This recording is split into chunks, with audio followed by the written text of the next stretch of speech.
Good evening, everyone. Welcome to tonight's post-match press conference. We have head coach Pascal Jansen. If you have any questions, please raise your hand. We'll get started with Holden. Hello, Holden Willemse, 88.7 FM, WRHU. Hi, Holden. You coached Georgi Mihailovic, Yeah. AZ. What's your relationship like with him? At the moment, there is no relationship, but it's a long-distance relationship, if you can call it that. We signed him in Alkmaar at the time, came off a season in the MLS, if I'm not mistaken, so he joined us during the winter break on his transfer. Skillful, intelligent player, but had to be adjusted to the level in Europe, which was a little more intense than he was used to. His game out of possession was also an interesting one, where we saw he had to develop a little more, and he did that. So he worked very hard in order to adapt, but couldn't quite find his rhythm in Holland. So it was unfortunate that his spell in Holland was too short, for my opinion. Andrew? Hey, Andrew Lee with New York Soccer Journal. Hi, Andrew. I just wanted to get your sort of feeling on the result. It would seem like you guys had pretty good control in the first half until the sort of slip up at the end when they equalized. Yeah. Did you think this was one where you should have been able to get 3 points, or do you feel it was fair based on the evenness in the second half, especially? This is a difficult one because I disagree. The first half, the control wasn't as good as I would like it to be. We scored an early goal, obviously. This is one of our trademarks, one in transition where Benny gets away and he sets up the pen with Agu. We're working towards being that good that if you dominate until that penalty is there, you should be dominating afterwards as well. So you have to keep a high rhythm of play. I thought we slowed things down. We gave Toronto way too big of a piece of the game after we scored the pen. And to be honest, it didn't really surprise me what happened just before the break. A moment like that, because we had the ball. It's a free kick. There's nothing wrong. And it showed that we were not switched on anymore. And we got punished for that moment. So in the second half, we try to make it more intense, play a little faster, but then again, Toronto had the goal just before halftime, so they gained a little more confidence, and that is what you see throughout the game, because you don't see a team, in my opinion, you don't see a team that is suffering from, I think, 11 games that they didn't win, but we gave them way too much confidence in this game, so that is something that's on our end. Rich, go ahead. Hey, Coach. Hi. Are you totally satisfied or dissatisfied? That's my first point, my first question. The other is the progress of Jonathan Shore is getting more starting and playing time. Yeah. I'm not satisfied. That is quite obvious, I think. This is a game that we should have gotten 3 points, especially at home against a team like Toronto, given the games that we played against Columbus and against Chicago the other day.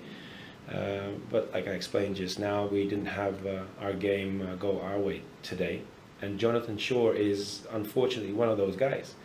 First half, I didn't see the Johnny Shore that I see during the week, who plays with a lot of intensity, with a lot of bravery, wants the ball. We're working on his intensity without possession, so he can challenge also and get stuck into duels and stuff like that, even though he's not like a big guy. But he can bring more intensity to his game out of possession. And in the second half, then you see more of those things.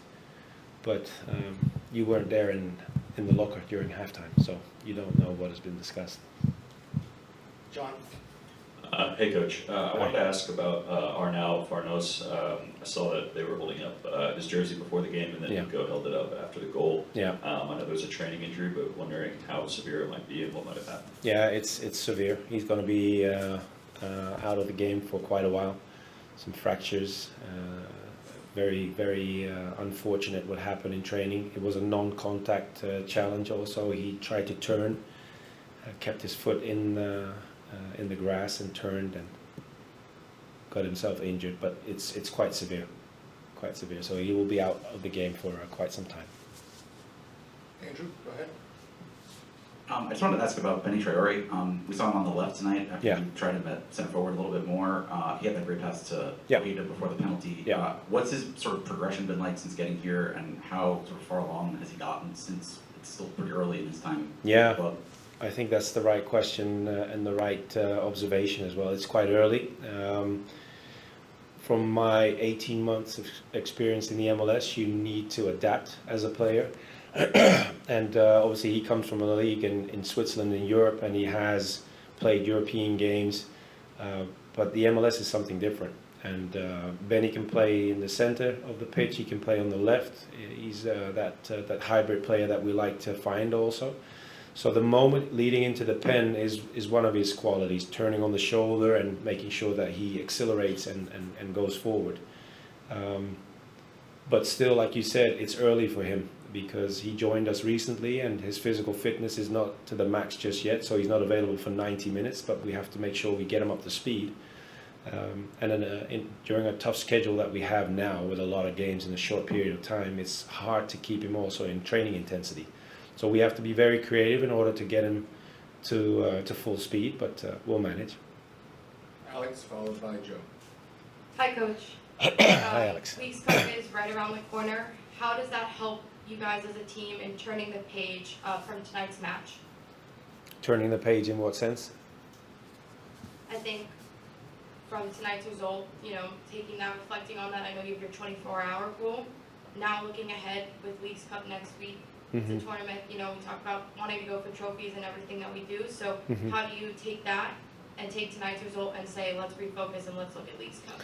Well, as you know, Alex, every game is a lesson itself. So tonight is also a lesson. Like I mentioned to your colleagues just now, if you play decent up until the pen, that's one thing. But you have to continue playing like that, or even step on the gas just a little bit more when you see your opponent is down and is struggling to play in a certain way against us. But we didn't do that, so that is one of the lessons we have to take with us. And the Leagues Cup is an important tournament, but we have to make sure that we check how everybody came out of this game in order to prepare ourselves again for an intense game during the Leagues Cup. Go ahead, Joe. If you say there are lessons to be learned and you're the professor with the class and you're kind of midway through the school year here of the season, is this the progress you expected? Was this seemed to me the type of game that would kind of be a benchmark to show that you've kind of made that progress to take maybe a team that's struggling and know you can put them away, or with the number of injuries you have, is it kind of an incomplete assessment because of that? Why would you think this is the game for seeing the benchmark? Why is that? Well, just to take a team that has been struggling and show that you can put them away and continue the momentum you had the last two games. Right. Okay. Well, that was our intent, obviously, going into Game 3 and preparing ourselves for the Leagues Cup after. But like I said a couple of times already, we took our foot off the gas after the pen, and that is something that surprises me, because you see how we started from the break against good teams also, and gave away hardly anything defensively, created some good chances, scored some good goals, and then with an early goal against Toronto that is like already on its knees today, coming here even, I would think, okay, step on their neck, let them catch their breath just after the pen, and then we go again. And that is something that I didn't see. And it's a big compliment to a couple of guys in the team also, because if you see Jimmy tonight or even Thiago, how they kept themselves alive and kept the team alive, that is really impressive to see that a team is struggling today in order to get good level on the pitch, but they maintain such a high standard in their performance, which helped the team get through tonight. And that is, even though we're not happy with the result, that is a big compliment to these two guys. Final one, we'll go with John. Hey, Coach. I wanted to ask about the decision to sub Nico off. He just looked a little bit frustrated when he was coming off the field, as I'm sure all players of his caliber do feel when they get subbed out. But Yeah. I did want to just ask what your thought process was there. No, there was a moment after he had pressed on our left side. We had eye contact, and he was asking for a sub.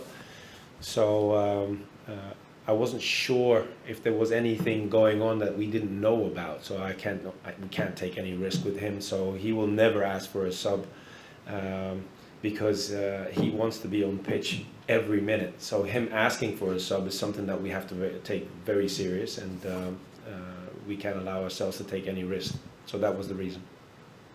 Great, thank you, everybody.